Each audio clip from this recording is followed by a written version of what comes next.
Hi friends, welcome to Whale Talks. 1964 release ஆன The Umbrellas of Cherbourg படத்தோட கதை தான் கம்ப்ளீட்டாக நரேட் பண்ண போகிறது. ஒரு ஃப்ரெஞ்ச் படம். ஒரு சப்ஸ்கிரைபர் ரொம்ப நாள் அந்த படத்தோட ஸ்டோரிலேஷன் படம்னு கேட்டே இருந்தாங்க. அவங்க சொல்லி தான் அந்த படத்தையே நான் பார்த்தேன். படம் சூப்பராக இருந்துச்சு. இது ஒரு மியூசிக்கல் மூவி. படத்தில் யூனிக்கான விஷயம் என்னன்னு பார்த்தீங்கன்னா வசனமே இருக்காது. ஒரு கேரக்டர் இன்னொரு கேரக்டர் கிட்ட ஏதாவது ஒரு விஷயம் சொல்லணும்னு நினச்சா கூட பாட்டை தான் பாடுவாங்க. படம் முழுக்க வசனங்கள் பாடல்களாக பாடப்பட்டிருக்கும். பேக்ரவுண்டில் மியூசிக்காக போகும்.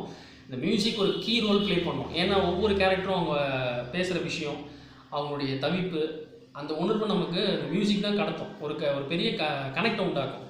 பட் இந்த படம் எத்தனை பேருக்கு ஒரு கனெக்டை உண்டாக்கும்னு எனக்கு தெரியல படம் பார்க்குறவங்களுக்கு. ஏன்னா எனக்குமே ஆரம்பத்தில் வந்து பார்த்தீங்கன்னா என்னடா இது வசனம் நார்மலாக பேசினா போகுது, அது என்ன பாட்டாக வந்து பாடிட்டு இருக்காங்க, ஆர்டிஃபிஷியலாக இருக்க மாதிரி இருக்கேன்னு தான் தோணுச்சு.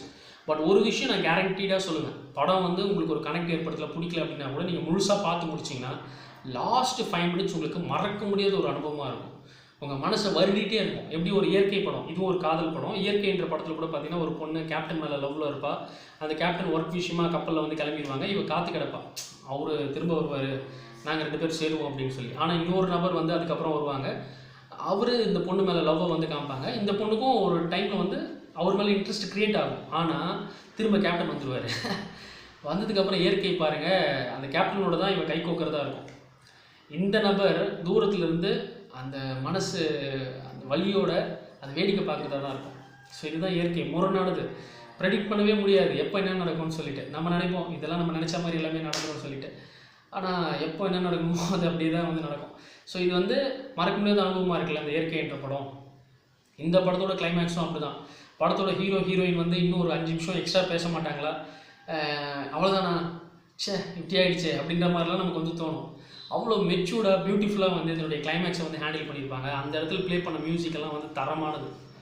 ஸோ இதனுடைய கிளைமேக்ஸ் பியூட்டிஃபுல்லாக இருந்தது. எனக்கு என்னென்னா இது வந்து மியூசிக்கல் மூவியே வந்து இல்லாமல் நார்மலாக டைலாக்ஸோட படமாக எடுத்திருந்தாவே தரமாக இருந்திருக்குமா, ஐயா பிளாக் பஸ்டர் ஆகிருக்குமே அப்படின்னு தோணுச்சு.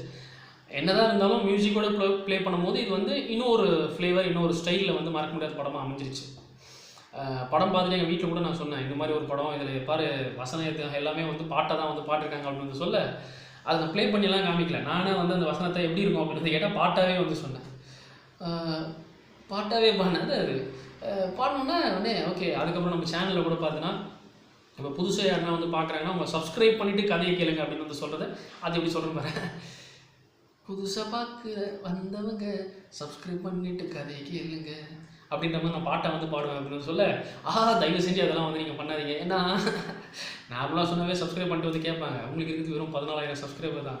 இந்த பாட்டு பாடுறன்ட்டுலாம் ரிஸ்க் எடுத்திங்கன்னா அதுக்கப்புறம் அவங்களும் ஆல் ஓவர் சாமின்னு சொல்லிட்டு எல்லாம் அன்சப்ஸ்கிரைப் பண்ணிட்டு தெரிச்சு ஓடிட்டு போகிறாங்க அப்படின்லாம் சொன்னாங்க. இது உண்மையாக நடந்தது. அந்த தப்பு மட்டும் பண்ணிடாதீங்க. இந்த படம் இந்த மாதிரியான ஒரு படம், எந்த ஒரு விஷயமா இருந்தாலும் அது பாட்டை தான் வந்து கன்வே பண்ணுவாங்க. அது பேக்ரவுண்ட் மியூசிக்கில் நமக்கு ஒரு எமோஷன் கொடுக்குற மாதிரி உள்ளது. 5 ஆஸ்கர் அவார்டுக்கு இந்த படம் நாமினேட் ஆகிருக்கு. அது வந்து மியூசிக்காக இருக்கட்டும், இதனுடைய ஸ்க்ரீன் பிளேக்காக இருக்கட்டும், best foreign film category. But படமாக வந்து சிலருக்கு கனெக்டை உண்டாக்கலனா கூட லாஸ்ட் 5 minutes மறக்க முடியாத அனுபவமாக இருக்குன்றதுல எந்த சந்தேகமும் வந்து கிடையாது. ஏகப்பட்ட படங்களுக்கு இந்த படத்தோட கிளைமேக்ஸ் இன்ஸ்பிரேஷன். இப்போ வாங்க இதனுடைய கதை நான் சொல்லி கேட்போம், கதைக்குள்ளே போயிடலாம். படத்தோட ஆரம்பத்தில் இதனுடைய டைட்டில் கார்டு போடுறாங்கல்ல, அதுவே ஒரு யூனிக்னஸ், பியூட்டிஃபுல்லாக இருக்கும். அதாவது இந்த சேர்பர்க்ன்றது வந்து பார்த்திங்கன்னா இது ஒரு போர்ட் டவுன், அதாவது ஃப்ரான்ஸில் நார்மாண்டி ரீஜனில் இருக்கிற போர்ட் டவுன் தான் இந்த சேர்பர்க். அப்போ கப்பலுங்கள்லாம் காமிப்பாங்க, அந்த போர்ட் துறைமுகம் மாதிரி இருக்குது. அந்த கப்பல்லாம் இருக்கிறது அதுலேருந்து அப்படியே கேமரா அப்படியே மேலே வந்து போகும்.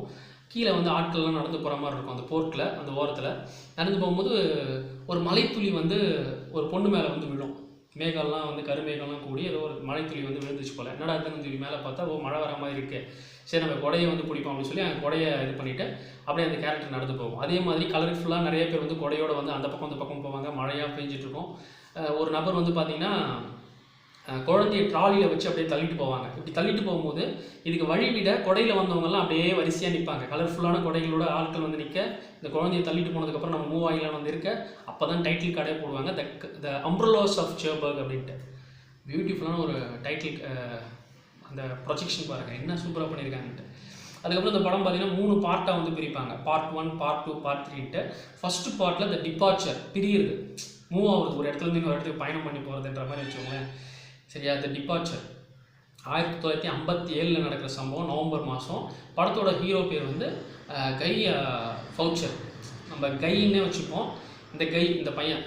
ஸோ இந்த கை வந்து ஒரு கேரேஜில் ஆட்டோ மெக்கானிக்காக வந்து ஒர்க் பண்ணுவான். காரு இதெல்லாம் பழுது பார்க்குற ஒரு மெக்கானிக் வேலை தான் வந்து பண்ணுவான். இவன் வேலை முடிச்சிட்டான்ட்டு அந்த ஆள் வந்து கேட்பார், கார் ஓனர். முடிச்சிட்டியா அப்படின்னு கேட்டால் அப்படின்னு இப்படியெல்லாம் வந்து பேசிக்க மாட்டாங்க. வேலை முடிச்சியா முடிச்சியா அப்படின்ற மாதிரி தான் வந்து போவோம்.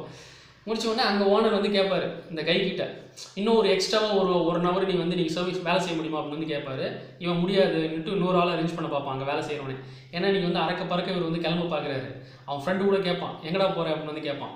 ஏன்னா இந்த வேலைலாம் முடிச்சுட்டு அப்படியே அவன் ட்ரெஸ் எல்லாம் கையெல்லாம் கழுவி நார்மல் மெக்கானிக் ஷர்ட்டெல்லாம் வந்து கழட்டி போட்டு புது ஷர்ட்டெல்லாம் வந்து போட்டுக்கிட்டு அப்படியே வந்திருக்க, எங்கே போகிற கேம் விளையாட வருவியா அப்படின்னு வந்து கேட்பான். இனி கேம் விளையாடலாம் வரமாட்டேன். எங்கே போகிறேன்னா தேட்டருக்கு போகிறேன். அங்கே என்ன இது பண்ணுறேன், இங்கே இந்த கம்போசிஷன் மியூசிக்கு அதை வச்சு ஒரு ப்ளே இதெல்லாம் வந்து பார்க்குறதுக்கு வந்து போகிறேன் அப்படின்னு வந்து சொல்லிட்டு அங்கேருந்து சைக்கிள் எடுத்து கிளம்புவான். இவன் வந்து யாரோட நீ போக போகிறான்னா இவனுடைய ஆளோட போக போகிறான் நீ. அதுதான் பாருங்கள், இந்த லவ்ன்ற சமயத்தில் நம்ம எக்ஸ்ட்ரா ஒரு ஒர்க் பண்ணால் நமக்கு கொஞ்சம் காசு கிடைக்கும், அந்த தாட்டெல்லாம் இருக்காது. அதை விட எது முக்கியம், ஆளை பார்க்குறது தான் முக்கியம். அப்படி இவர் வந்து கிளம்புவார். அந்த சைக்கிளோட போனால் இவனுடைய கேர்ள் ஃப்ரெண்டு, இவருடைய பேர் ஜெனவீவ். இந்த ஜெனவீவ் வந்து இவருடைய அம்மாவோட இருப்பா. இவனுக்கு ஒரு 17 வயசான பொண்ணு, அப்பா கிடையாது. அம்மாவும் இவங்களும் சேர்ந்து ஒரு அம்ப்ரல்லா ஷாப் வந்து வச்சுருக்காங்க அந்த ஷோபர்க்கில். அம்மாவுக்கு ஹெல்ப்ஃபுல்லாக இவன் வந்திருக்கா. ஹீரோ வந்து அங்கே நிற்பான். கண்ணாடி வழியாகவே இவன் கடையிலேருந்து அந்த கண்ணாடி இருக்கும், அந்த வழியாகவே பார்த்தா அவன் நிற்கிறது வந்து தெரியும். அவன் வந்துட்டான்ட்டு ஓடி போவான். ஓடி போயிட்டு அவனை போய் கட்டி பிடிக்கும் போதே அந்த கேசோலின் அந்த பெட்ரோல் ஸ்மெல்லாம் வந்து அவன் மேலே வரும். ஏன்னா வேலைலாம் செஞ்சுருக்கான்ல, அதுவும் ஒரு பர்ஃப்யூம் மாதிரி தான் அப்படின்னு சொல்லி அதை அக்செப்ட் தான் பண்ணிப்பான். அவன் மேலே அவ்வளோ லவ். கட்டி பிடிச்சிட்டு வந்திருக்க அவன் வந்து சொல்லுவான், 8 மணிக்கு நான் தேட்டருக்கு அங்கே இருப்பேன், நீ வாசல் வெயிட் பண்ணு, நான் வரேன்னு சொல்லிட்டு அங்கே கஸ்டமர் வந்திருக்காங்கன்னு நினைக்கிறேன் கடைக்கு, நான் போயிட்டு வரேன் அப்படின்னு சொல்லி இவன் போவா. போனாலும் இருக்கும் அவனை பிரியவே மனசு வராது. திரும்பவும் வந்து அவனை கட்டி பிடிச்சிப்பான். கட்டி பிடிச்சிட்டு அப்புறம் வந்து இவன் போவான். போயிட்டு இவன் வந்து கடைக்குள்ளே போய் வியாபாரம் பண்ணுறதெல்லாம் பார்க்க போவான். அவங்க அம்மா கூட வந்திருப்பா. இவன் வந்து இவன் வீட்டுக்கு போவான் சைக்கிள் எடுத்துகிட்டு. இவனுக்கும் அம்மா அப்பா கிடையாது. இவனுடைய ஆன்ட்டி தான் இவனை வந்து பார்த்துக்கிறாங்க. ஆன்ட்டி பேர் வந்து எலிஸ். இந்த ஆன்ட்டியும் வயசானவங்க, உடம்பு முடியாதவங்க, நடக்க முடியல, படுத்தபடியே தான் வந்து இருப்பாங்க. இவங்க ஞானத்தாயின்னு சொல்லுவாங்கள்ல, காட் மதர். கிறிஸ்டியானிட்டியில் வந்து ஞானஸ்தானம்லாம் வந்து பண்ணும்போது ஒரு காட் ஃபாதர் இருப்பாங்க, அதாவது ஞானத்தந்தை.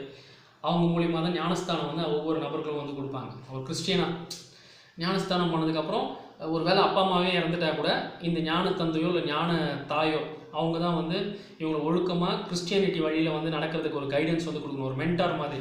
அதுக்கப்புறம் அம்மா அப்பா இறந்துட்டா கூட அவங்களை வளர்க்குறது இதெல்லாம் வந்து பண்ணணும். அப்படி தான் இந்த எலிஸ் வந்து என்ன பண்ணுவாங்கன்னா இவனுடைய ஞானத்தாயாக இருந்து இவன் கூடவே வந்து இருப்பாங்க. ஆனால் அவங்க படுத்த படுக்கையாக தான் இருப்பாங்க. அவங்களோட வீட்டில் தான் இவன் வந்து ஆக்குப்பை பண்ணிகிட்டு இருக்க மாதிரி இருக்கும் நம்மளுடைய ஹீரோ கை.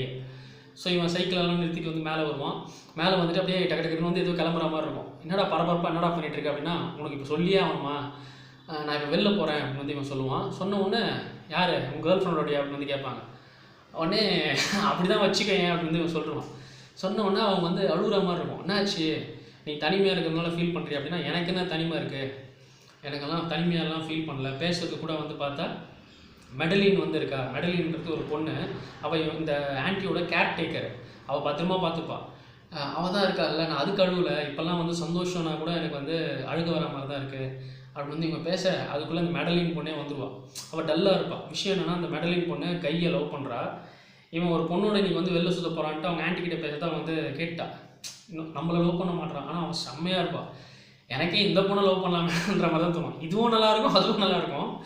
இவன் வந்து அந்த பொண்ணு கேட்டோன்னே, என்ன ஏதோ டல்லாக இருக்க மாதிரி இருக்குது அப்படின்னு வந்து அந்த பொண்ணை பார்த்து கேட்பான். இல்லை இல்லை இல்லை அப்படின்ற மாதிரி வந்து சொல்லுவாள்.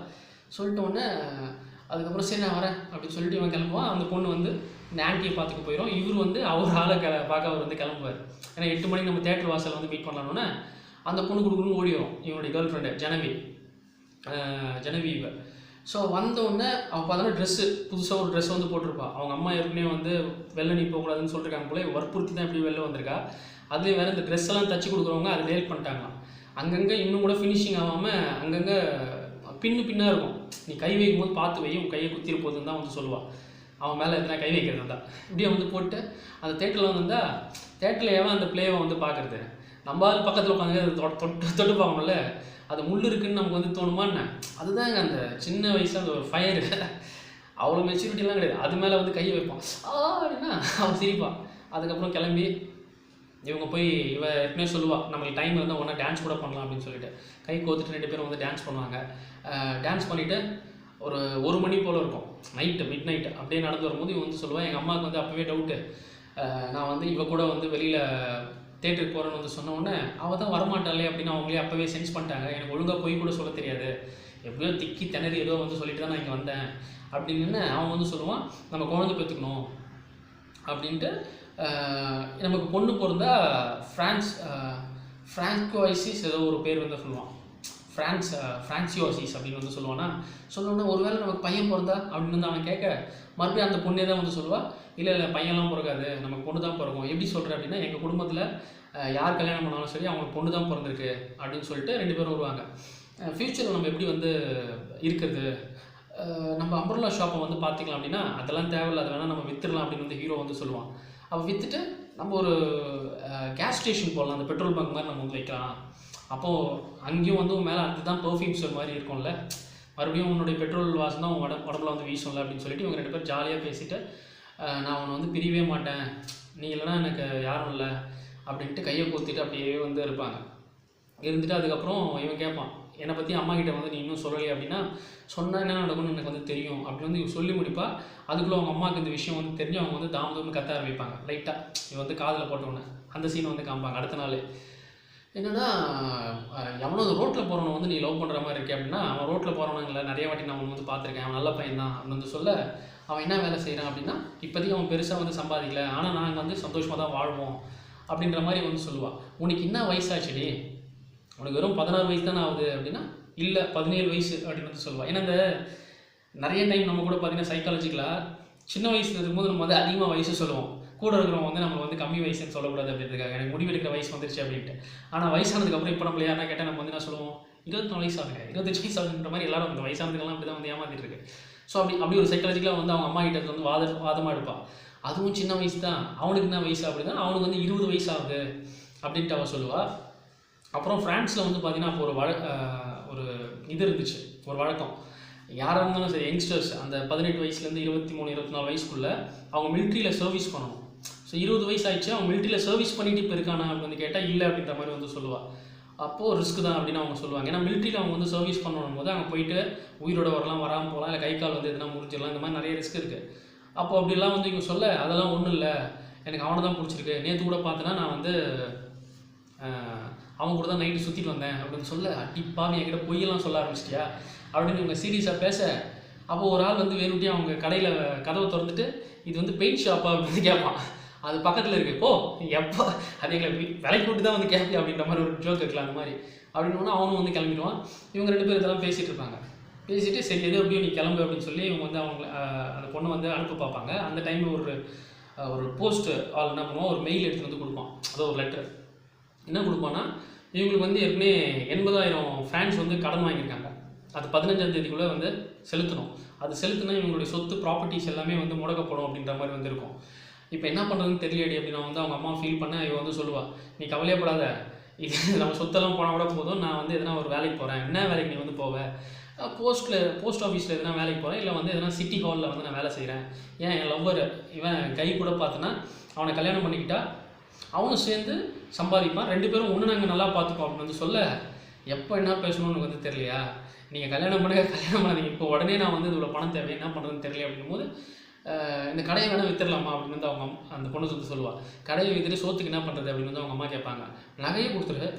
நகைலாம் இல்லைன்னா எனக்கு வந்து எதுவுமே இல்லாத மாதிரி இருக்கும், உடம்புல நிர்வாணமாக இருக்க மாதிரி ஒரு ஃபீல் வரும். அப்போ பிரேஸ்லெட் கொடுத்துரு. பிரேஸ்லெட்டெல்லாம் இல்லை, கழுத்தில் செயின் நல்லா தானே இருக்குது, ஆனால் இந்த கழுத்தில் இருக்கிற அந்த ஒரு செயின் மாதிரி போட்டிருப்பா, அது வந்து ஒரிஜினலான செயின் கூட கிடையாது. பட் இதை வச்சு எதனா பண்ண முடியுமான்னு வந்து கேட்க, ஓகே இது ஒரே வழி தான் அப்படின்னு மிஸ்டர் டியூபர்க் அப்படின்னு ஒரு ஆள் இருப்பார். அவர் பார்த்தீங்கன்னா ஜுவல்லரி இந்த நகை கடையெல்லாம் வச்சுட்ருக்க ஆள் தான். இவங்க எதனா நகை கொடுத்தா அதை வந்து வாங்கி எதனா பணம் கொடுப்பார் அப்படின்ற எதிர்பார்ப்பில் அவள் வந்து இருப்பாள். சரி நாளைக்கே போய் என்னென்னு வந்து பார்ப்போம், அந்த டியூபர்க்கு போய் பார்ப்போம் அப்படின்னு சொல்லிட்டு ஹீரோயினோட அம்மாவும், ஹீரோயினோட அம்மா பேர் எமிரி. ஸோ எமிரியும் ஜெனிவியும் வந்து டியூபர்க்கை பார்க்க போவாங்க. அங்கே டியூபர்க் என்ன பண்ணுவார்னா, ஒரு ஸ்டோனை வச்சு அப்படியே வந்து அது க்ளோஸ்அப்பாக பார்ப்பார், அது எவ்வளோ பியூராக இருக்குது அப்படின்னு சொல்லிட்டு, பக்காவாக செம்மையாக இருக்குது அப்படின்னு வந்து சொல்லுவார். இந்த ஸ்டோனை யார் கொடுத்ததுன்னு பார்த்தா ரோலண்ட் கசட் அப்படின்ற ஒரு டைமண்ட் மர்ச்சன்ட். அவன் டைமண்ட் டீலிங்ஸ் எல்லாம் டீலர். அவன் வந்து நிறையா கல் வச்சுருப்பான், எமரால்டு, ரூபி, இந்த மாதிரி நிறைய கலர் விதவிதமாக கலர்ஃபுல்லாக வந்து எடுத்துகிட்டு வந்து காப்பாங்க. இந்த மாதிரி நிறையா இருக்குது சார் என்கிட்ட வந்து அங்கே வந்து இது பண்ணும்போது, அப்போ தான் இவங்க எமிலியும் ஜெனவியும் உள்ள நுழைவாங்க. ஜெனவியை பார்க்கும்போதே ரோலாண்டுக்கு வந்து பிடிச்சி போவோம், அந்த பொண்ணு வந்து ஒரு மாதிரி இன்னசென்ட்டாக வந்திருக்கா அப்படின்னு சொல்லிட்டு. அப்புறம் எமிரி கிட்ட வந்து அந்த டியூபர்க் வந்து கேட்பார், உங்களை பார்த்து ரொம்ப நாள் சின்ன விஷயம் அப்படின்னு வந்து கேட்டால் அந்த செயின் வந்து காமிப்பாங்க. இதை வாங்கிட்டு இதெல்லாம் வந்து எங்களுக்கு பணத்தை தாங்க அப்படின்னா, மேடம் ஆக்சுவலாக நான் வந்து இப்போ ரிஸ்க் எடுக்க விரும்பல, நிறைய விஷயம் நான் வந்து வாங்கிட்டேன், பணம் செலவு பண்ணிட்டார் போல், வேணால் நீங்கள் இதை எனக்கு என்கிட்ட கொடுங்க, நீங்கள் எதிர்பார்க்குற ரேட்டுக்கு போகுமான்னு தெரில, நான் விற்றுட்டு வேணால் பணத்தை கொடுக்குறேன் அப்படின்னா, அட்வான்ஸாக எதுனா கொடுக்க முடியுமா? நான் சொன்ன உங்களுக்கு புரியலையா? என்கிட்ட கையில் இப்போ காசு கிடையாது, நீங்கள் வேணால் கொடுங்க, விற்றுட்டு வேணால் நான் பணமாக தரேன் அப்படின்னா, என் அர்ஜென்சி புரிஞ்சிக்க மாட்டீங்கன்னு வந்து எமிரி வந்து சொல்ல, அங்கே ரோலாண்ட் இருக்கார்ல, அவர் என்ன பண்ணுவார், என்கிட்ட கொடுங்க நான் வாங்கிக்கிறேன், நான் இந்த மாதிரி டைமண்ட் அதான் ஜுவல்லரி எல்லாம் வந்து இது பண்ணுற ஒரு மர்ச்சன்ட் தான், நான் ஸ்டோன் எல்லாம் பண்ணுறேன், இது வியாபாரி தான் அப்படின்னு வந்து சொன்ன உடனே, உங்களுக்கு என்ன நாங்கள் வந்து செக் போட்டு கொடுத்தா எவ்வளோ அப்படின்னு சொல்லிட்டு அப்படி வந்து அவர் கேட்பார். எனக்கு செக் வேணாம், பணமாக தான் வேணுமே, நான் பணம் எடுத்துகிட்டு வரலையே, வேணால் நாளைக்கு வேணால் நான் கொடுத்துட்டேன் அப்படின்னா, ஓகே நீங்கள் தாராளமாக நாளைக்கே வந்து கொடுங்க, சர்பர்கில் அந்த அம்பர்லாஸ் ஆஃப் சர்பர்க் கடையில் வந்து நாங்கள் இருக்கோம், அங்கே வந்து நீங்கள் கொடுத்துருங்க அப்படின்னு சொல்லிட்டு எமிரியும் ஜெனிவியும் அந்த டியூபர்க் அவருடைய கடையிலேருந்து வந்து கிளம்புவாங்க. கிளம்பி அங்கே வந்து போயிட்டு அடுத்த நாளே வந்து பயங்கரமான டிஸ்கஷன் வந்து போயிட்டுருக்கோம் பொண்ணுக்கும் அவங்க அம்மாவுக்கும். இவன் வந்து நான் வந்து என்னுடைய ஆளை வந்து நான் பார்க்க போகிறேன் அப்படின்னு சொல்லி இது பண்ணுவா. அவங்க அம்மா எமிரி வந்து சொல்லுவாங்க, நீ போகவே கூடாது. ஏன் போகக்கூடாது? ஏன்னா இப்போ ஒரு 6:15 மாதிரி டைம் ஆகிருக்கும் ஈவினிங், இன்னும் கூட அவன் வரலையே. அந்த ரோலாண்டு நாளைக்கு வந்து காசு கொடுத்துருன்னு சொன்னார், இன்னும் வரலையே அப்படின்னா, ஒருவேளை அவன் வந்து மோசடி பண்ணுறவனா இருப்பான், அவனை போய் நம்ம வந்து தப்பு தான். நான் வந்து என் ஆளை பார்க்க போகிறேன்னா, அப்படி மோசடி பண்ணானா நீ இங்கே இருக்கணும், நீ எதுக்கு? அவன் வந்தால் நம்ம 2 பேரும் சேர்ந்து ரவுண்டு கட்டி அவன் அடிக்கிறதுக்கு, இதுக்காகலாம் நான் கூட்டு சேர்த்து இங்கே இருக்க வைக்கணும்னு பார்க்காத, நான் கிளம்புறேன்னு சொல்லிட்டு அவங்க பொண்ணு வந்து போயிடுவான். போகும்போது அவள் வெளியில் போகிறான். அந்த டைமில் தான் ரோலாண்ட் வந்து காரில் நிற்பார்.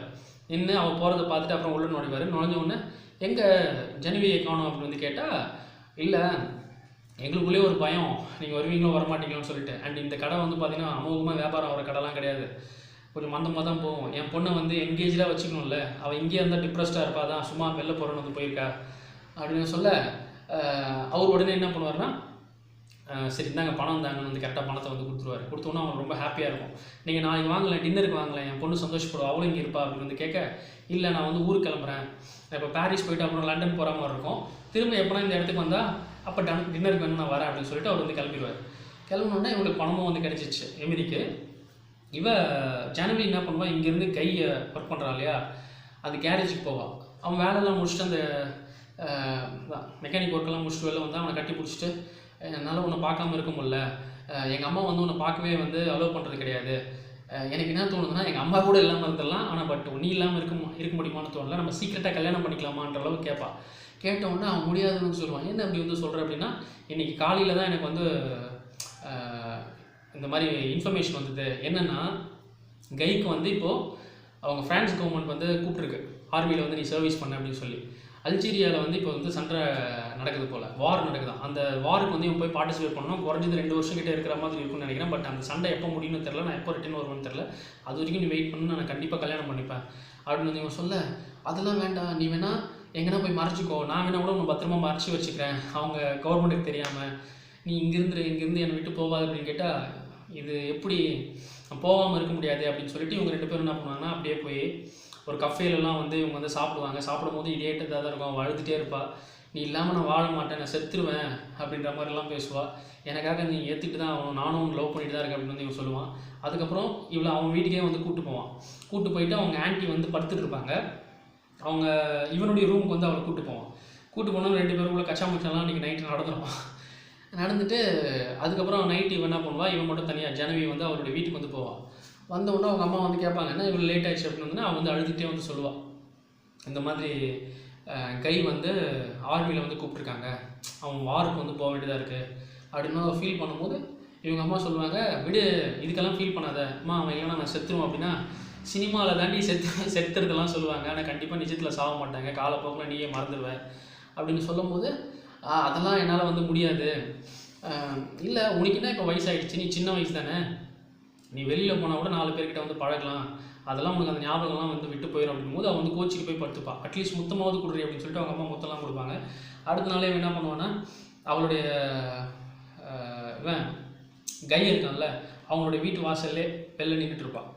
இவன் அவங்க ஆன்ட்டிக்கிட்ட வந்து பேசுவான், அந்த மாதிரி ரொம்ப எமோஷ்னலாக, நான் கிளம்புறேன் அப்படின்னும் போது அவங்க சொல்லுவாங்க, நீ போயிட்டு திரும்ப வரும்போது வரைக்கும் நான் உயிரோடு இருப்பேனா வந்து தெரியலையே அப்படின்னு வந்து அவங்க ஆன்ட்டி வந்து பேசுவாங்க. கை வந்து சொல்லுவான், என்ன இப்படி பேசுகிற, அப்படிலாம் அந்த வார்த்தைலாம் நீ வந்து சொல்லவே கூடாது, உனக்கு முன்னாடி நான் தான் போயிடுவேன் போல் இப்போ அங்கே வாருக்கு போய் அப்படின்னும் போது, இல்லைடா நான் பார்க்க வேண்டியதெல்லாம் எல்லாத்தையும் நான் வந்து பார்த்துட்டேன், இப்போவே நான் போனால் கூட வந்து சந்தோஷமாக தான் இருப்பேன், உன்னை பார்த்துக்க மேடலின் இருக்கா அந்த பொண்ணு கேர்டேக்கர், அவெல்லாம் நல்லா பார்த்துப்பா, நீ இங்கே இருந்துக்கோ அப்படின்னு சொல்லிட்டு இவங்க ஆன்ட்டிக்கிட்ட சொல்லிட்டு அப்படியே வெளில வருவான். வெளில வந்தோடனே இவனுடைய கேர்ள் ஃப்ரெண்டு ஜனவியை கூப்பிட்டு அப்படியே வந்து போவான்.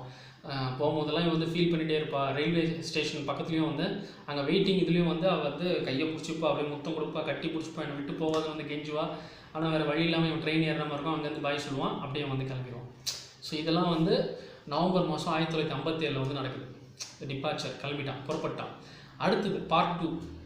இப்போ வந்து என்ன நடக்கும்னா த ஆப்சன்ஸ், அவனுடைய பிரிவு, அந்த இல்லாமல் இருக்கிற அந்த வெற்றிடம். ஜான்வி வந்து அப்படியே ரொம்ப டயர்டாக இருக்க மாதிரி இருக்கும். அவருடைய ஷாப்பை வந்து க்ளீன் பண்ணிகிட்டு இருப்பா. இவருடைய அம்மா திடீர்னு என்ட்ரு ஆவாங்க, எங்கேயோ வெளில போயிட்டு வராங்க போல் டவுனுக்கு. போயிட்டு வந்தவங்க என்ன பண்ணுவாங்கன்னா அவங்க பொண்ணை கேட்பாங்க, என்னடி டாக்டர் போய் பார்த்து என்ன சொன்னாங்க அப்படின்ட்டு. இவன் உடம்பு முடியாமல் இருந்திருக்கு ஜனவி, டாக்டர் போய் பார்த்துட்டு வந்திருக்கா. அப்போ என்ன சொன்னாங்கன்னு கேட்டால், அது ஒன்றும் இல்லை, ரெஸ்ட் எடுத்தால் சரியாயிரும்னு டாக்டர் சொன்னாங்க.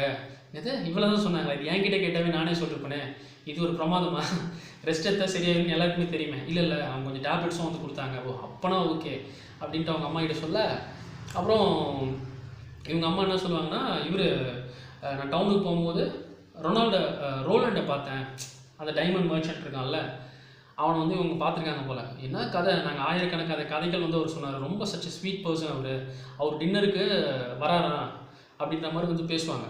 பேசிகிட்டு இருக்கும்போதே ஒரு லெட்டர் எவனோ ஒருத்தன் வந்து எடுத்துன்னு வர மாதிரி இருக்கும். அதை போய் வந்து ஆர்வமாக வந்து பார்க்க போவான். இந்த ஆப்சன்ஸ் கதை நடக்கிறது வந்து பார்த்திங்கன்னா 1958 ஜனவரி மாதம். சரியா, அதாவது நம்ம ஹீரோ கை வந்து ஆர்மியில் ஜாயின் பண்ணி போய் இப்போ 2 மாதம் வந்து ஆயிடுச்சு. இவன் அவங்ககிட்ட எதுனா லெட்டர் வருமானு எதிர்பார்க்குறான். அங்கே போய் லெட்டர் எதுவுமே வந்து அவனுக்கான லெட்டர் வராது. அவங்க அம்மா சொல்லுவாங்க, இப்போ என்ன அட்வர்டைஸ்மெண்ட் பில் வருது, இல்லைனா வந்து வேறு எதுக்கான பில் தான் வந்து இங்கே லெட்டர்ஸ் தான் இங்கே வந்து வந்துட்டுருக்கு, உன் ஆள்கிட்ட எதுவும் லெட்டர் வரல, ஒரே ஒரு வாட்டி தான் வந்து போட்டான், அவன் மறந்துருப்பாண்டி அப்படின்ற மாதிரி அவங்க அம்மா எமிரி வந்து சொல்லுவாங்க. இவன் வந்து ஃபீல் பண்ணும்போது இன்னொரு விஷயமும் சொல்லுவாங்க, ஒரு வேளை வேறு யாருன்னா லவ் பண்ண ஆரம்பிச்சிட்டானோ போல் அப்படின்ற மாதிரி சொல்ல, இவன் திடீர்னு மயங்கி விழுந்துருவான். மயங்கி வந்து என்னாச்சு வந்து இவங்க தட்டி எழுப்பும்போது அவன் வந்து சொல்லுவாள், இல்லை எனக்கு வந்து திடீர்னு அவர் வேறு யார் கூடயோ வந்து கை பிடிச்சிட்டு இருக்கிற மாதிரி தோணுச்சு, அதான் மயங்கி விழுந்துட்டேன் அப்படின்னு சொல்ல, நீ ஏதோ ஒரு விஷயம் மறைக்கிற, உண்மையை சொல்லு அப்படின்னும் போது அப்போ தான் அந்த பொண்ணு சொல்லுவாள், நான் ப்ரெக்னெண்ட்டாக இருக்கேன் அப்படின்ட்டு. இப்போ ஜனவி வந்து ப்ரெக்னென்ட் கை மூலிமா, அன்றைக்கி 2 மாதம் முன்னாடி நடந்த சம்பவம்னால எனக்கு வந்து இப்படி ஆகிருக்கு. அது சொன்னோன்னா அவங்க அம்மாவுக்கு ஷாக் ஆகிடும். ஐயோ என்னாடி இப்படி சொல்கிறேன்னா, எப்படி ஆனேன் அப்படின்னா, எல்லோரும் எப்படி ஆவாங்களோ அந்த மாதிரி தான் ஆனேன் அப்படின்னு வந்து சொல்ல, நான் ஜோக் அடிக்க சொல்ல, உன்னை சீரியஸாக தான் சொல்ல சொன்னேன் அப்படின்னும் போது, அன்றைக்கி அவங்க வீட்டில் வந்து இது மாதிரி நடந்துச்சுன்னு வந்து சொல்லுவாள். இப்போ நான் எப்படி இதை வந்து ஃபேஸ் பண்ண போகிறேன், ஃப்ரெண்ட்ஸு நெய்பர்ஸு இவங்களெல்லாம் எப்படி ஃபேஸ் பண்ணணும்னா, உனக்கு தான் ஃப்ரெண்ட்ஸே யாரும் கிடையாது, நம்ம நெய்பர்ஸ்கிட்டையும் யார்கிட்டையும் நீ பேச மாட்டேன், அப்புறம் எதுக்கு ஃபீல் பண்ணுற அப்படின்னா, இன்றைக்கி ராத்திரி வேறு ரோலண்ட் வர போகிறாருல்ல, நீ வேறு ஒரு மாதிரி இருக்கு, நீ முதல்ல போய் ரெஸ்ட் எடு, இங்கே இருக்காது, நானே சமையல் வேலைலாம் கூட பார்த்துக்கிறேன், நீ போடி தங்க அப்படின்னு சொல்லி அனுப்பிச்சி விட்ருவாங்க. அனுப்பிச்சி உடனே இவங்க எல்லா ஒர்க்கும் வந்து பண்ணிடுவாங்க. அவரும் வந்துடுவார், ரோலண்டும் வருவார், ரோலண்ட் கசாட் வரும்போது ஜனவியும் உட்காருவார், ரோலண்டும் உட்காருவார், அவருடைய அம்மா எமிரியும் வந்து உட்காருவாங்க. சாப்பாடெல்லாம் பரிமாறும் போதே அவர் வந்து இவன் ஏதோ டல்லாக இருக்கான்றதை வந்து தெரிஞ்சுப்பார். அதுக்கப்புறம் நீ என்ன கண்ட்ரி சைடெல்லாம் வேறு எதனா ஊர் விட்டெல்லாம் எதனா வருவியா அப்படின்னு வந்து கேட்டால், என் பொண்ணெல்லாம் வரமாட்டா, நாங்கள் 2 பேரும் பார்த்தீங்கன்னா இங்கே தான் இருப்போம், நாங்கள் 2 பேர் இது வரைக்கும் பிரிஞ்சது கூட கிடையாது, எனக்கு சப்போர்ட்டாக இங்கே இருக்கணும் தான் அவ்வளோ வந்து ஆசைப்பட்றா அப்படின்ற மாதிரி அவன் வந்து அவங்க அம்மா வந்து சொல்லுவாங்க. என்ன என்கிட்ட பணம் தான் இல்லை அப்படின்னு வந்து சொல்ல, என் பொண்ணுக்கு ஆசைகள் எதுனா இருந்தால் அது அரசர்கிட்ட தான் சொல்லி அதை வாங்கிக்கணும் போல், அவளுக்கு ஏற்ற அரசர் அப்படின்ற மாதிரி அவங்க வந்து இன்டெரக்டாக சொல்லுவாங்க. இப்போ பணம் இல்லை, ஏதாவது ஒரு ராஜகுமாரன் கிடச்சி அவங்ககிட்ட எதுனா வந்து கேட்டு அவள் ஆசையை நிறைவேற்றினா தான் உண்டு அப்படின்னு வந்து சொல்ல, இவங்க பொண்ணு ஜனவி என்ன சொல்லுவா, அப்படிலாம் கிடையாது, எனக்கு அந்த அரசன் இருக்காங்க, அது நீங்கள் தான் அப்படின்ற மாதிரி வந்து ரோலண்டை பார்த்து சொல்லுவாள். ரோலண்டை பார்த்து சொன்னோன்னே அவர் ஏற்கனவே ஒரு சின்ன கிரீடம் மாதிரி கொண்டு வந்திருப்பார், இதை எடுத்து நீ மாட்டிக்கோ இந்த க்ரௌனை அப்படின்னு வந்து சொல்ல, அவங்க அம்மா வந்து மாட்டிக்கிட்டுன்னு சொல்லுவாங்க. ஜனவி தலைவியும் வந்து அதை வைப்பாங்க.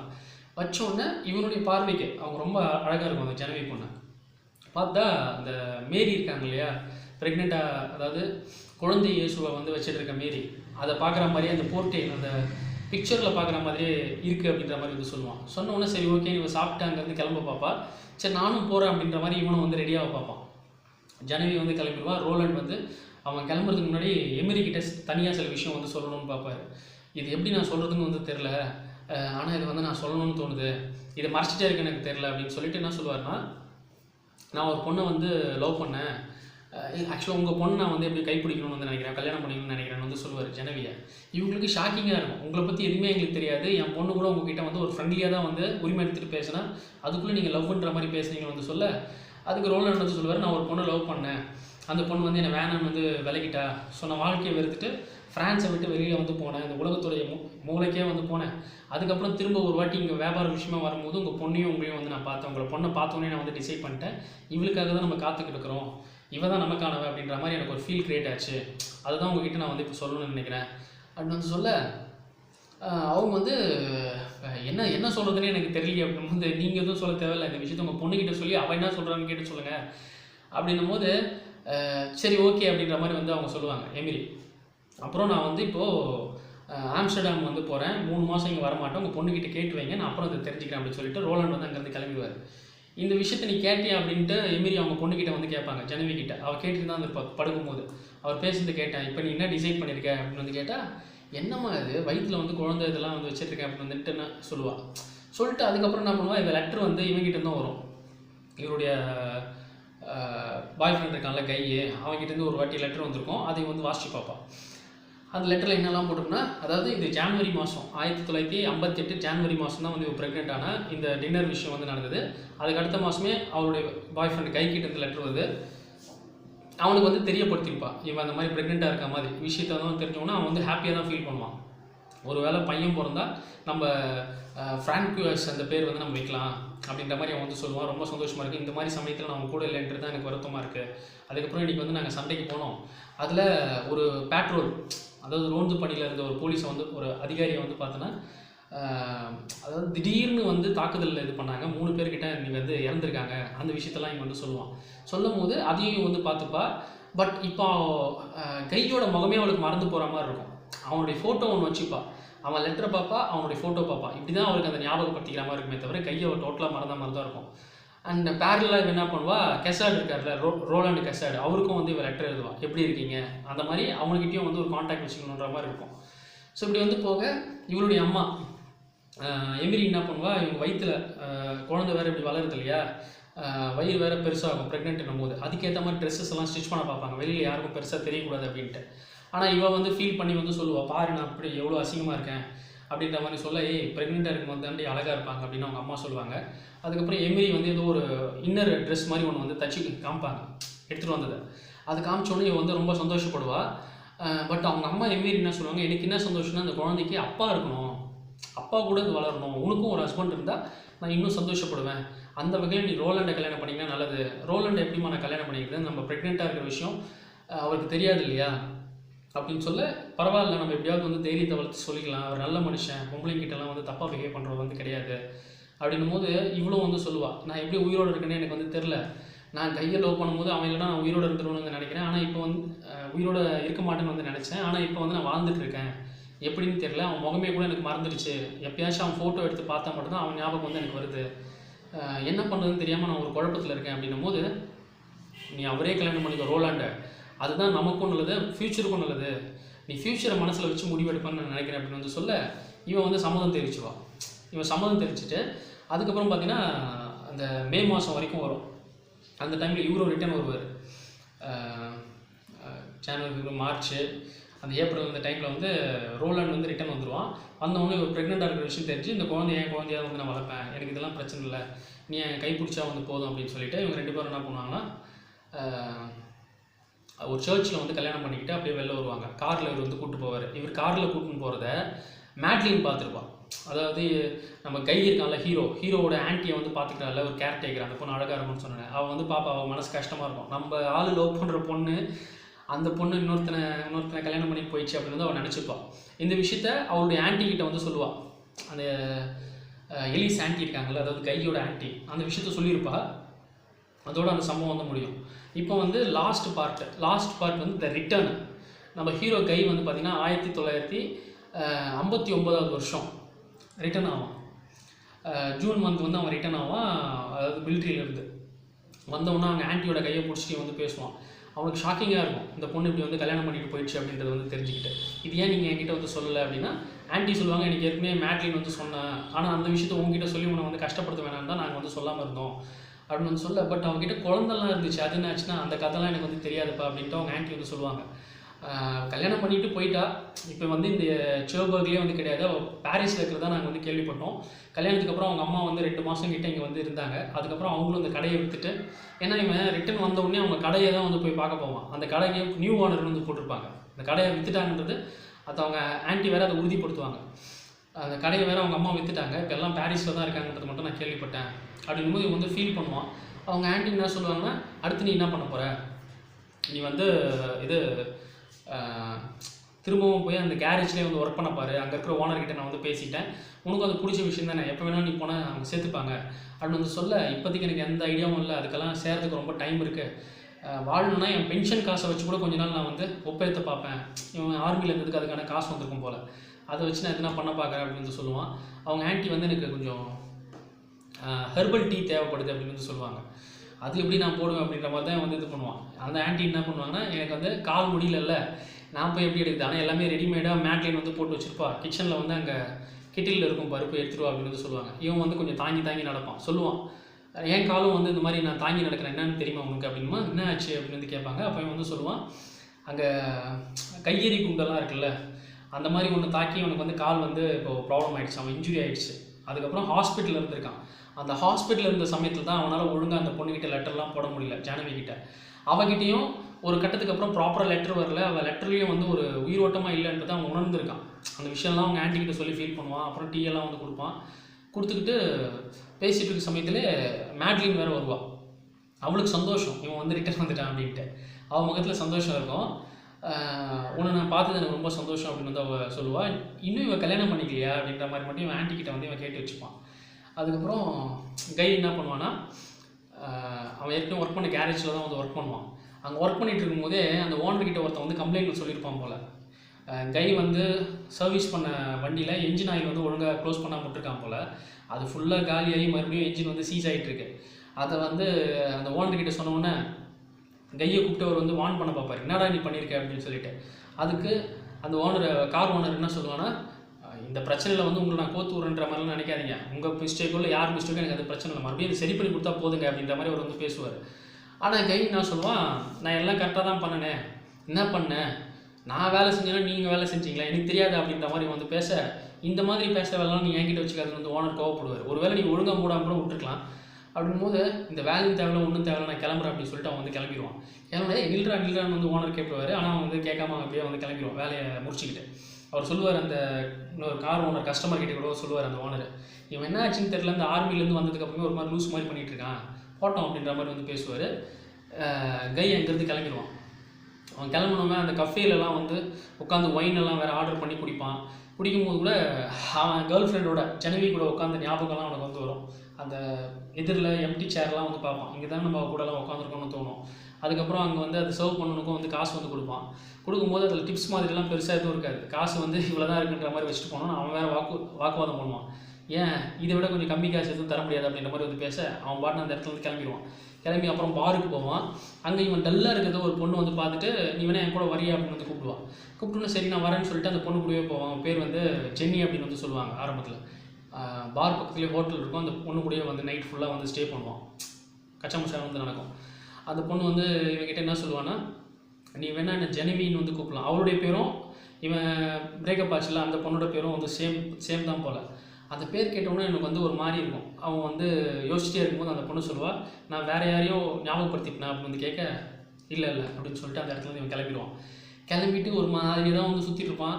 இவன் வீட்டுக்கு போனோடனே மேட்லின் அழுவா என்னை கட்டி பிடிச்சிட்டு, என்ன ஆச்சு அப்படின்னு கேட்டால், ஆன்ட்டி இறந்துட்டாங்க நேற்று நைட்டே அப்படின்னு வந்து சொல்ல, இவனுக்கு இப்போ ஊதாரியாக சுற்றிட்டு இருக்குது, வேலைக்கும் எங்கேயும் போகாமல் சோம்பேறியாக வேறு இருக்கான், சரக்கு அடிக்கிறது அங்கங்கே சுற்றுறதுக்கிட்டே வந்திருக்கான்ல, இப்போ ஆன்ட்டி செத்துட்டாங்க வந்து ஃபீல் பண்ணுவான்.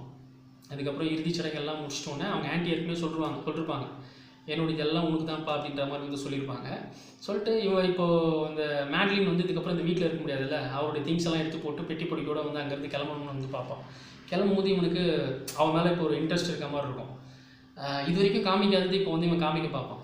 நீ போவாத இரு, என் கூட இரு அப்படின்னு வந்து கேட்டால், இங்கே எனக்கு என்ன வேலை இருக்குது, என்ன பார்த்துக்கோ, உன்னை நான் எப்படி பார்த்துக்கிறது, ஐயோ உனக்கு தான் என் மேலே வந்து பெரிய இன்ட்ரெஸ்ட் இருக்க மாதிரி வந்து பேசுகிறேன் அப்படின்னு கேட்க, இல்லை இருக்குது அப்படின்னா, நீ ரொம்ப மாறிட்ட, முன்ன மாதிரி கிடையாது, நீ ரொம்ப சோம்பேறியாக இருக்க, நீ வந்து ஊதாரியாக வந்து ஏதோ பண்ணிகிட்டு இருக்க மாதிரி இருக்குது, பொறுப்பாகவே இல்லையே அப்படின்னா, நான் இருப்பேன், நீ இரு அப்படின்னு வந்து சொல்லுவான்.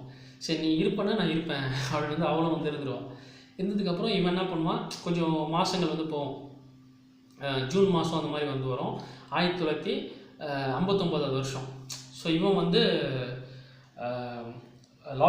லாயர்கிட்ட போய் ஏதோ ஒரு பேச்செல்லாம் வந்து நடத்தியிருப்பான். பேங்க்கில் போய் சில விஷயம்லாம் பேசியிருப்பான். பேசிட்டு இவனுடைய மேட்லின் அவள் வந்து ஒரு ஷாப்பில் உட்காந்துருப்பாள். அவள் பக்கத்தில் போய் உட்காருவான். சாரி கொஞ்சம் லேட் ஆகிடுச்சு, ஏன் என்னாச்சுன்னு வந்து கேட்டால், நான் வந்து லாயர்கிட்ட, அதாவது என்னென்னா இந்த இறந்து போனாங்கல்ல எலிஸ் ஆன்ட்டி, இந்த ஆன்ட்டியோட சொத்தெல்லாம் இவன் வந்து இப்போ விற்றுட்டு இவன் வந்து ஏற்கனவே வந்து ஒரு கேஸ் ஸ்டேஷன் வைக்கணும்னு நினச்சால, பெட்ரோல் பங்க் மாதிரி, அது மாதிரி ஒன்று வந்து இப்போது அமைச்சிருக்கான். எஸ்ஓ கேஸ் ஸ்டேஷன் ஃபுல்லாக வந்து இது பண்ணி ஒயிட் கலர் பெயிண்ட்லாம் அடிச்சுட்டு அந்த வேலைலாம் முடிச்சுட்டு தான் இங்கே வந்து வரான். வந்தவுடனே வந்து இதெல்லாம் சொல்லுவான்.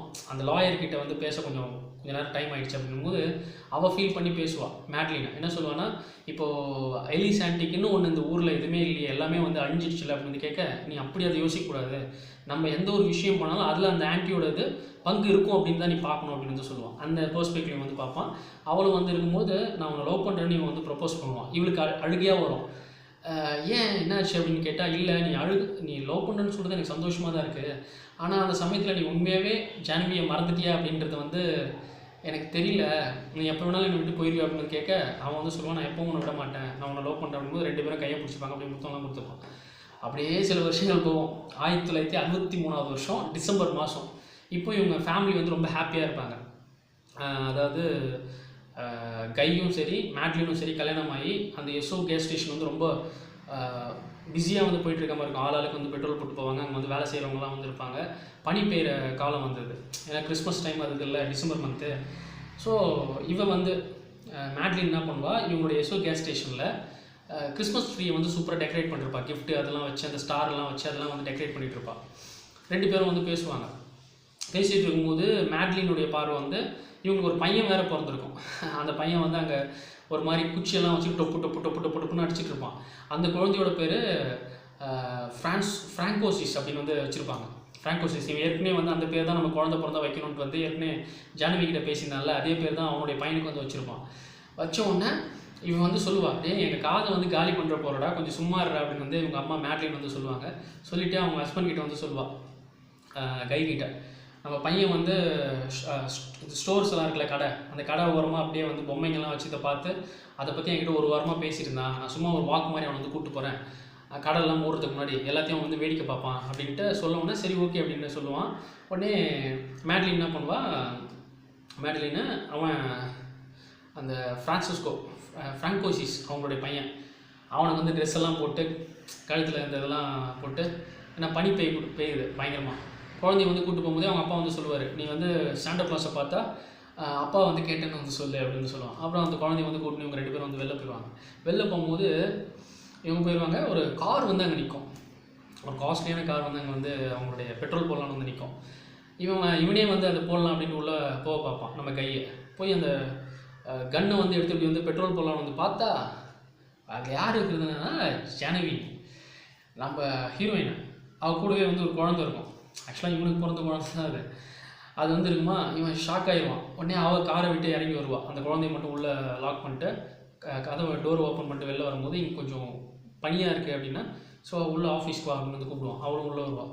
வந்தோடனே அவளுக்கு என்ன பேசுனே வந்து தெரியாது. அந்த கிறிஸ்மஸ் ட்ரீ நல்லா இருக்குது அப்படின்னு சொல்லுவாள். இது யார் டெக்கரேட் பண்ணது அப்படின்னா, என் ஒய்ஃப் பண்ணாங்க என் குழந்தைக்காக அப்படின்னு வந்து சொல்லுவான். அப்போது இவளுக்கும் வந்து தெரிய வந்துடும், இவனுக்கு கல்யாணம் ஆகிடுச்சு, ஒரு பையன் இருக்குன்றதை வந்து அவள் லைட்டாக தெரிஞ்சு வச்சுப்பாள். தெரிஞ்சுக்கிட்டு அப்போ இவளாக வந்து இவள் கதையை வந்து சொல்லுவாள். ஆக்சுவலாக நான் வந்து என் பொண்ணு எங்கள் மாமியார்கிட்ட இருந்தா, அஞ்சோவோ ஏதோ ஒரு பிளேஸு, அந்த பிளேஸில் இருந்தால் அங்கேருந்து என் பொண்ணை திருப்பி நான் வந்து பாரிஸ்க்கு கூப்பிட்டு போக வேண்டியதாக இருந்துச்சு. அதுதான் இந்த பாதையில் வரலாம் அப்படின்னு சொல்லி நான் மாறி வந்தேன். கல்யாணம் ஆனதுக்கப்புறம் இது வரைக்கும் இந்த ஊருக்கே நான் வரல, இப்போ இந்த வாட்டி வரலான்னு தான் நான் வந்து இங்கே வந்தேன் அப்படின்னு வந்து சொல்லுவாள். ஓ அப்படியா அப்படின்னு வந்து இவன் வந்து கேட்டுப்பான்.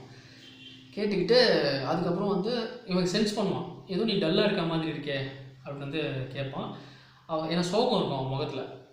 அப்போ வந்து சொல்லுவா, இல்லை எங்கள் அம்மா வந்து இறந்துட்டாங்க, போன அந்த இலையுதிர் காலம் இருக்குல்ல அந்த சீசனில் வந்து இறந்துட்டாங்க அப்படின்னு வந்து சொல்லுவாள். சொல்லிவிட்டு அப்படியே இருக்கும்போது அந்த கடையில் வேலை செய்கிற பையன் வந்து உள்ள நுழைஞ்சு, மேடம் உங்களுக்கு என்ன பெட்ரோல் போடணும் மேடம், ரெகுலராக போகிறதா இல்லை சூப்பர் பெட்ரோல் போடணுமா அப்படின்னு வந்து கேட்க, எதனா போடு அப்படின்னு வந்து அவள் சொல்ல, அப்போ நான் சூப்பரே போட்டுறேன் அப்படின்ட்டு அவன் வந்து கிளம்புவான். அவன் அதெல்லாம் ஃபீல் பண்ணிட்டு இருக்கும்போது இவங்க 2 பேரும் என்ன பேசுன்னு தெரியாமல் ஒரு மாதிரி யோசிச்சுட்டு இருப்பாங்க. உடனே அது உன் பொண்ணா அப்படின்னு வந்து கேட்பான். ஆமாம், அவள் உன்ன மாதிரி தான், அவளுக்கு நான் இந்த ஃப்ராங்கோயிசின்னு பேர் வச்சிருக்கேன்னு வந்து சொல்லுவாள். இவன் ஃப்ராங்கோயிஸ் அப்படின்னு அவங்க பையன் பேர், ஃப்ராங்கோயிசின்னு அவங்க பொண்ணு பேர் வந்து வச்சுருப்பாள். இதே தான் இவங்க ஏற்கனவே டிஸ்கஸ் பண்ணது. எப்படி ஜோஸ்பின் அப்படின்னு வந்து வைப்பாங்கல்ல, அந்த மாதிரி இவங்க 2 பேரும் பேர் வச்சுருக்காங்க. அவங்ககிட்ட வந்து கொஞ்சம் பேசேன் அப்படின்னு வந்து கூப்பிடுவா. இவன் ஆனால் வந்து வரமாட்டேன்னு வந்து தலை மட்டும் ஆசைப்பான். இன்னும் வேணாம் பரவாயில்ல அப்படின்னு வந்து இவன் டிஸ்டன்ஸில் இருந்துப்பான். அதுக்கப்புறம் உனக்கு பெட்ரோல் ஃபில் பண்ணிருப்பாங்க, நீ போகலாம் அப்படின்ற மாதிரி சொல்லுவான். சொன்ன உடனே அப்படியே வந்து அந்த கதவு ஓப்பன் பண்ணுற இடத்துல வந்து நின்று திரும்பி பார்த்துட்டு நீ நல்லா இருக்கியா அப்படின்னு வந்து கேட்பா. நான் ரொம்ப நல்லா இருக்கேன் அப்படின்னு சொல்லுவான். சொன்னோன்னே அப்புறம் அப்படியே டல்லாக போயிட்டு அந்த காரில் உட்காந்து அவள் எடுத்துகிட்டு அங்கேருந்து கிளம்புவான். இவன் இந்த கார் போனோடனே இவன் அந்த பெட்ரோல் பங்க் அந்த ஆஃபீஸ்லேருந்து வெளில வருவான். இவனுடைய மனைவியும் இவனுடைய பையனும் வந்து வெளில ஒரு வாக் மாதிரி போனாங்களே, அவங்க ரிட்டன் வருவாங்க. வந்தோன்னே அப்படியே வந்து அடங்காத ஒரு அன்போடு அவங்க ஒய்ஃபையும் குழந்தையும் வந்து கட்டி பிடிச்சி அவங்கக்கிட்ட அன்பை ஷேர் பண்ணுவான். ஃப்ரெண்ட்ஸ், இதோடு அந்த படம் வந்து முடியுது. அந்த கிளைமேக்ஸ் ஆக்ட் வந்து பார்த்திங்கன்னா ரொம்ப பியூட்டிஃபுல்லானது. அதை நீங்கள் மிஸ் பண்ணுறது விஷயம் என்னென்னா, இந்த காதல்ன்றது எவ்வளோ அன்சர்டைனான ஒரு விஷயம் பாருங்கள். எல்லாரும் வந்து நம்ம லவ் பண்ணும்போது நினைக்கிறோம் இந்த பொண்ணை தான் கல்யாணம் பண்ணுவோம், இது கூட லைஃப் லாங் வந்து நம்ம வாழணும் அப்படின்னு சொல்லிட்டு. அவங்க இல்லைன்னா நான் வந்து இல்லை அப்படின்னு நினைப்போம். ஆனால் உண்மையாகவே நம்ம லவ் பண்ணால் அந்த லவ்வுக்காக நம்ம வாழணும். கொஞ்ச நேரமாவது வெயிட் பண்ணணும், டைம் ஸ்பெண்ட் பண்ணணும். அப்படி இல்லைன்னா பாருங்கள், இன்னொருத்தனை கல்யாணம் பண்ணி அந்த பொண்ணு ரிச்சான லைஃப் வந்து வாழுது. பட் இவன் வந்து என்ன, இவங்க அம்மா என்ன சொன்னா, இவன் வச்சு என்ன வாழ்ந்துட போகிற, உன் குழந்தைக்கு என்ன வந்து எஜுகேஷன் கிடைச்சிருக்கு, எப்படி வாழ்ந்துருன்னா, அப்போது நான் வந்து மாட்ரேட் லைஃப் கூட வாழ்ந்துப்பேன், பெருசாக பணம்னா நாங்கள் சந்தோஷமாக இருப்போன்ற மாதிரி அவங்க அம்மா கிட்டலாம் இவன் வந்து வாதாடி இருப்பான் நம்ம ஜனவி. பட் இப்போ பாருங்கள், இவனும் ரிச்சாக தான் இருக்கான். இவன் ஒரு ஓனர், எஸ்ஓ கேஸ் ஸ்டேஷனோட ஓனர். இவன் ஒய்ஃபோட இப்போ பாருங்கள் எப்படி ஒரு லைஃப் வந்து இவன் வாழ்ந்துட்டு இருக்கான். ஸோ ப்ரெடிக்டே பண்ண முடியாது. இவன் வந்து தேர மாட்டான்லாம் வந்து கிடையாது. அன்போடு இருக்குன்னா அவன் வந்து 1 மாதம் 2 மாதம் ஒரு லெட்டர் வரலன்றதுக்காகவே அவன் என்ன ஆயிருக்கணும்னு வந்து தெரியாமல் ஒரு டிசிஷன் எடுக்கிறதும் வந்து சரி கிடையாது. அண்ட் இன்னொன்று, இக்கரைக்கு அக்கறை பச்சைன்ற மாதிரி தான். இந்த பொண்ணை கல்யாணம் பண்ணிட்டு வாழ்ந்தால் தான் நம்ம நல்லா வாழணும்னு கிடையாது. இன்னொரு பொண்ணை கல்யாணம் பண்ணியும், அதாவது மேடிலின்ற பொண்ணை கல்யாணம் பண்ணியும் நம்ம கை சந்தோஷமாக தான் வந்திருக்கான். ஆனால் இந்த பாஸ்ட்ன்ற ஒரு விஷயம் வந்து அது லைஃப்பில் எப்பவுமே உங்களுக்கு தொடர்ந்துட்டு தான் இருக்கும். ஸோ நான் என்ன நினைப்பேன், இந்த யங்ஸ்டர்ஸ் எல்லாம் லவ் பண்ணும்போதே பண்ணுங்கள். அந்த ஃபிசிக்கலி வந்து எதுனா வந்து ஒரு பெரிய பாதிப்பு உண்டாச்சுன்னு வச்சுக்கோங்களேன். பச்சையாக சொல்லணும்னா, ஒரு பையன் பொண்ணு வந்து செக்ஸ் பண்ணிட்டாங்கன்னா அதுக்கப்புறம் 2வது கல்யாணம் பண்ணி அந்த ஃபஸ்ட்டு பண்ண அந்த செக்ஸே தான் வந்து ஞாபகத்தில் இருக்க மாதிரி இருக்கும். அது தொடர்ந்து வந்துட்டு தான் இருக்கும். அப்போது எடுத்த ஒரு சில முடிவுகள் அவங்க அப்போல்லாம் பாருங்கள், நம்ம எப்படி வாழணும் அப்படி வாழணும் இன்னொரு பொண்ணுக்கிட்ட வந்து கதை பேசியிருந்தாங்க. ஆனால் இன்னொரு பொண்ணோட தான் அந்த வாழ்க்கை வந்து அவன் வாழ்றதா இருக்குது. அவனுக்கு பிறந்த அந்த பையனுக்கு தான் அவன் ஏற்கனவே வைக்கணுன்ற இதை வந்து பேரை வச்சுருக்கான். ஸோ அப்படி தான் இருக்க மாதிரி இருக்குது. ஸோ எப்போவுமே நம்மளுடைய பாஸ்ட்டும் கொஞ்சம் நல்லா இருக்கணும். ரொம்ப அந்யோன்யமாக போயிட்டு அதுதான் லைஃப்னு லவ்னு இருந்தால் அதை அப்படியே வாழ பார்க்கணும். அண்ட் நம்ம இன்னொரு லவ் நம்ம வந்து இறங்கிட்டோம், ஒரு ஃபேமிலி மேனாக கமிட் ஆகிட்டாங்கன்னா, முதல் லவ் போயிடுச்சுன்னும் போதே அது முழுசாக மனசை விட்டு போயிடுச்சு. அந்த மியூசிக்லேயே அது தெரியும். அந்த காதல் பிரிஞ்சதுக்கப்புறம் அது சேர்றதுக்கு வாய்ப்பே இல்லாத மாதிரி அந்த ஒரு தவிப்பு தான் அந்த மியூசிக் வந்து காமிக்கும். இவங்க 2 பேரும் அங்கே கான்வர்சேஷன் கிளைமேக்ஸில் நடக்கும்போது, முதல் காதல் நடக்கும்போது. ஆனால் அதுக்கப்புறம் இப்போ அவன் மனசில் பரிபூர்ணமாக இருக்கிறது பார்த்திங்கன்னா அவனுடைய ப்ரெசன்ட் ஒய்ஃப் தான், மேண்டலின் தான். அவங்களோடய நான் வாழணும்னு நினைக்கிறேன், இதோடவே நான் இருக்கணும்னு நினைக்கிறேன் அப்படின்னு சொல்லி கட்டி பிடிச்சி அங்கே இருக்குது. இந்த பொண்ணோட லைஃப் எப்படி இருக்குன்னு நமக்கு வந்து தெரியல. ஆனால் இவங்களுக்கு வந்து கொஞ்சம் சோகம் தான் இருக்குது. ஏன்னா இவங்க அம்மா எல்லாம் வாழவே முடியாது, ஊரை விட்டு கூட போக முடியாது, அப்படிலாம் இருந்த பொண்ணு தான் இவன். இந்த கடை தான் இது அப்படின்னு வந்து இருந்தவன். இப்போ கடையை விற்றுட்டாங்க, எல்லாம் முடிஞ்சிச்சு. இப்போ வேறு ஒரு லைஃப். இது எனக்கே வந்து பர்சனலாக வந்து நடந்திருக்கேன் லைஃப்பில். அதாவது நம்ம வந்து லவ் பண்ணுறோம் அப்படின்னா, இப்போ நம்ம வீடு கூட வந்து பார்த்திங்கன்னா நிறைய பேர் வந்து நான் லவ் பண்ணுற பொண்ணு வீட்டிலலாம் வந்து பார்த்திங்கன்னா இது என்ன வீடு அப்படிலாம் வந்து நினச்சேன். ஆனால் நான் கஷ்டப்பட்டு கட்டினது எனக்கு தான் வந்து தெரியும். அப்போ நமக்கு மெச்சூரிட்டி வந்து கிடையாது. பெட்டியாக கட்டியிருக்கான், சின்னதாக கட்டியிருக்கான்ற மாதிரி அவங்களுடைய பெர்ஸ்பெக்டிவ் வந்து இருந்துச்சு. அண்ட் கான்வர்சேஷன் அப்போ வந்து பார்த்திங்கன்னா நிறைய சண்டைலாம் வந்து வரும்போது, நீ இங்கேருந்து அங்கே ஷிஃப்ட் ஆகணும், அங்கேருந்து இங்கே ஷிஃப்ட் ஆகணும் அப்படின்ற மாதிரியெல்லாம் வந்து ஒரு கான்வர்சேஷன் வந்து. ஆனால் அந்த மாதிரி கான்வர்சேஷனுக்குள்ளேயே போகாதீங்க நீங்கள் லவ் பண்ணுறீங்க அப்படின்னும் போது. ஃப்யூச்சரில் யார் கண்டா, நான் கூட வந்து நினச்சேன் நான் எங்கள் அம்மா அப்பா வீட்டுக்கு நான் வரமாட்டேன் அப்படின்னு சொல்லி. இப்போ இந்த வீட்டில் இருக்கேன். ஒரு சில வீடியோ, ஒரு 2-3 வீடியோ முன்னாடிலாம் பார்த்துப்பீங்கன்னா, இன்னொரு வீடு இங்கேருந்து ஒரு 4 கிலோமீட்டர் தள்ளி ஒரு வீடை வந்து நான் கட்டியிருக்கேன். நான் நினச்சி பார்த்தேன்னா, நான் அப்போ வந்து பிடிவாதமாக இருந்தாலும் எங்கள் பேரண்ட்ஸ் வீட்டில் நான் வர முடியாதுன்னு சொல்லி, இப்போ ஒரு 4 கிலோமீட்டர் தள்ளி தானே இருக்கேன், எப்படி இருக்க முடியுது? ஸோ அப்போ நமக்கு வந்து நம்ம இப்படிலாம் மாறவே மாட்டோம் அப்படின்னு சொல்லிட்டு கூட நம்மளுடைய காதில் வந்து நம்ம நிராகரிப்போம். இது சொன்னால் இந்த கண்டிஷன்லாம் ஒர்க் அவுட் ஆகாது, வேலைக்கு ஆகாது, எனக்கு எது சேஃபோ அதை தான் நம்ம பார்த்துட்டு போகணும். ஆனால் நீங்கள் எதெல்லாம் பண்ண மாட்டீங்கன்னு நினச்சிங்களோ, எதுக்காகலாம் உங்கள் காதில் வந்து நீங்கள் வேணான்னு நினச்சிங்களோ, அதெல்லாம் நீங்கள் இப்போ பண்ணிகிட்டு இருப்பீங்க. அப்போது இவளோடையே அந்த வாழ்க்கை தான் வாழ்கிறோம், அதுக்கு அவளோடய வாழ்ந்துட்டு போயிருக்கலாமே அப்படின்ற மாதிரிலாம் உங்களுக்கு வந்து தோணும். நிறைய விஷயம் இருக்குங்க இது சைக்காலஜிக்கலாக. அந்த முதல் காதல் நிறைய தவிப்பெல்லாம் இருக்கக்கூடிய ஒரு டிபேட்குள்ளே போகக்கூடிய ஒரு பியூட்டிஃபுல்லான ஒரு படம் தான் அது. கிளைமேக்ஸ் அந்த ஒரு 5 மினிட்ஸ் நீங்கள் வந்து மிஸ் பண்ணுறாதீங்க, நிறைய டிஸ்டர்பாக பண்ணிகிட்டே இருக்கும் உங்களை. இந்த கதையை நான் சிங்கிள் டேக்கில் நரேட் பண்ணேன், இது கன்வின்சிங்காக பண்ணுறேன். இன்னும் பேசுகிறதா பேசியிருப்பேன், நான் வளவலன்னு பேசினா இந்த காதல் விஷயம் பற்றி பேசினா எவ்வளோ பெரிய வீடியோ வரும் போல் அப்படின்னு நீங்கள் நினச்சிருக்கீங்கிறதுக்காக தான் நான் இதோட ஸ்டாப் பண்ணுறேன். இந்த நரேஷன் உங்களுக்கு பிடிச்சிருந்தா இந்த சேனல் சப்ஸ்கிரைப் பண்ணுங்கள், இந்த சேனலில் இதை லைக் பண்ணுங்கள், உங்கள் ஃப்ரெண்ட்ஸ்க்கெல்லாம் இது வந்து ரெக்கமெண்ட் பண்ணுங்கள். இது ஒரு சேனல் இருக்குன்னு சொல்லுங்கள், அது நீங்கள் எனக்கு பண்ணுற பெரிய சப்போர்ட்டாக இருக்கும். மீண்டும் சந்திப்போம் ஃப்ரெண்ட்ஸ், பாய்.